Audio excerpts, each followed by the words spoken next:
For the third ever Big Brother player debates, we have two heavy hitters, Will versus Dan, two of the top 5 greatest players to ever step foot in the Big Brother house. Who's the better player? Let's break it down. When it comes to strategy, this is basically asking who's smarter, Reed Richards or Lex Luthor. Because Will and Dan are probably the two best, if not two of the best, strategists to ever play Big Brother. So who's better between the two? I mean, Will's strategic game was basically playing from the bottom and making people seem like he's not a threat. That's how he was able to navigate and win BB2. It's also how in BB7 he was able to steer off being the biggest target in the house and pretty much having a stranglehold throughout the entire season. Where Dan, he had a little more flexibility in his strategic game, where he was able to play from both the top and the bottom in BB10 and in BB14, where he should have been dead in the water in both BB10 early game, and he was able to navigate through the early missteps that weren't even his fault to begin with, and then in BB14, he had Dan's funeral, getting away from what should have been an easy eviction against Dan. So both of these players have great strategy. I think the difference is that Dan showed that he can operate with numbers more so than Will can. And I think because Dan is better at playing from the top than Will is, I think the strategy slightly goes to Dan.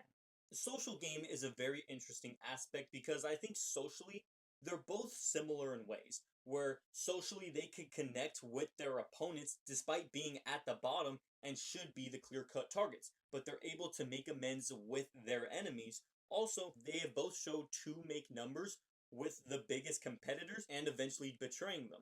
So look at BB7, where Will and Boogie were able to connect with James and Danielle to make the Legion of Doom.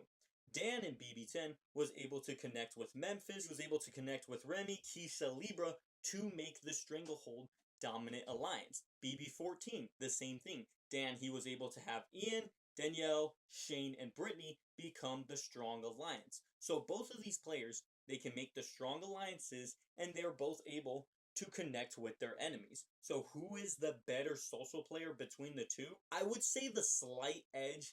As interesting as this sounds, I think the slight edge probably goes to Will.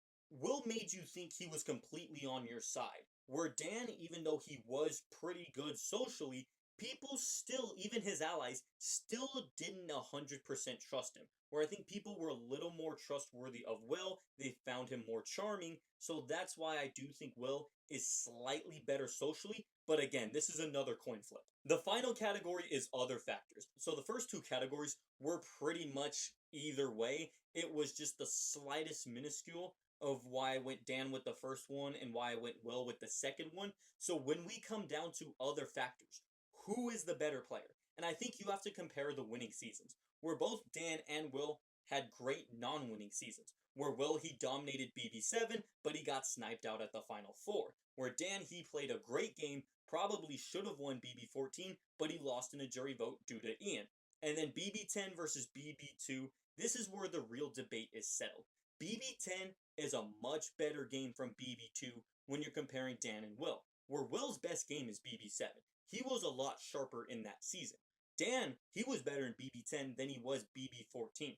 Dan, he started from the bottom. He was able to get out of the missteps, which were caused by Brian, not from Dan. And then he was able to pretty much dominate and really control the season. Where Will in BB2, he pretty much blew up Chilltown. He's the main reason why that alliance wasn't successful. So Will kind of caused his own missteps, then he pretty much had to play possum. So the winning game is a lot better for Dan than it is for Will. Dan has one of the best winning games, where Will has nowhere close to a top 5 winning game. So when you're comparing just winning games, and both of these players are known for being the best because they won, Dan's winning game is better, and that's why Dan is the better player. So comparing the two, even though they're both top 5, the winner is Dan.